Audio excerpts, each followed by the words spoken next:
You got 10 minutes to run your mouth. Okay. For fun, like I was telling you earlier, Daddy had to sell a hog to get 4 of us a bicycle. The things were so bad, we didn't have a lot of toys growing up. We only wore shoes in the winter, and then from spring up to the fall of the year we went barefooted. Saved our shoes for school, going to school. We walked about 2, 3, 4 miles to Bray School. Goodness. Twice a day, there and back, getting our education. But like I said, we didn't have a lot of toys and stuff growing up. You know what poke salad is? When poke salad was small, like this coming up, we used that poke salad to cook with eggs and had poke salad to eat. As that poke salad got larger, it would get in a tree this tall. It was tough. You couldn't eat it. It wasn't good for nothing but for birds to nest in, or roost in.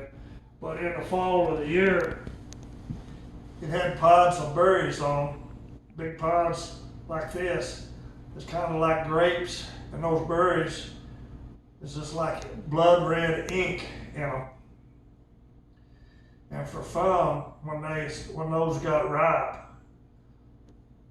bunch of us kids, cousins and all, we would take and cut that big branched out poke stalk loose from the ground.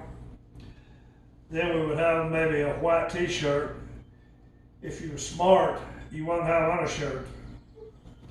Then we would start divide out, 4 on this team, 4 on that team.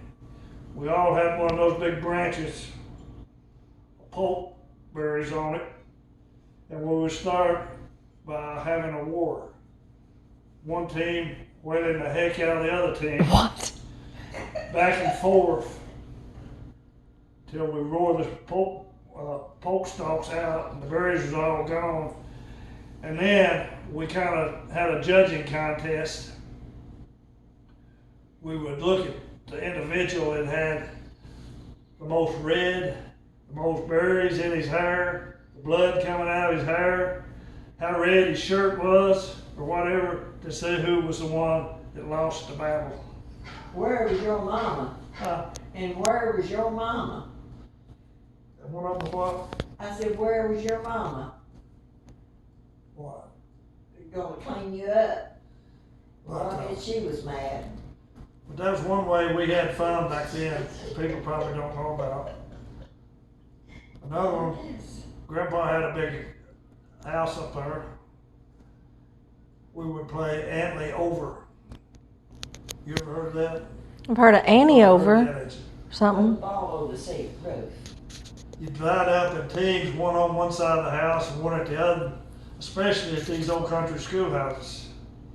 Then you would take a sponge ball, a rubber ball, and you would holler Antley Over, and you'd throw that ball over the house, let it roll down the ridge top, and whoever caught it on the other side, and they immediately would take off running to your side. And the people that were on the side that threw the ball would all, in the same process, be running to get to the other side of the schoolhouse. Once you got there, you were safe. But if you got hit by a ball from the opposing team on the way around the schoolhouse, then you was knocked out of competition. You had to sit out. They took turns about getting a ball to throw over the building. Then they chased each other down like that around the school till the game was over. Now see, we done it different. We done it different. We done it. Seen carry on over. You got a film yet? I'm about out of battery. You got about 2 more minutes. We used to grind our own cornmeal, raise our own corn, grind our own cornmeal, and flour and meal. Grandpa and Uncle William, I remember, had a mill, and they would grind the cornmeal We would grind it for other people, they come get it.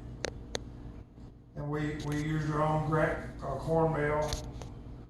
We grew all our crops, had a basement house that had concrete walls that had ledges on them. It was about 2 foot wide, shelves like.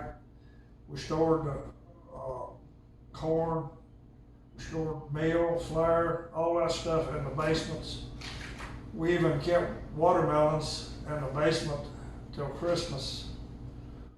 We would haul them in on wagons when it got cold weather and pass them through the basement window, put them on shelves in the basement, and we'd have ripe watermelon at Christmas time.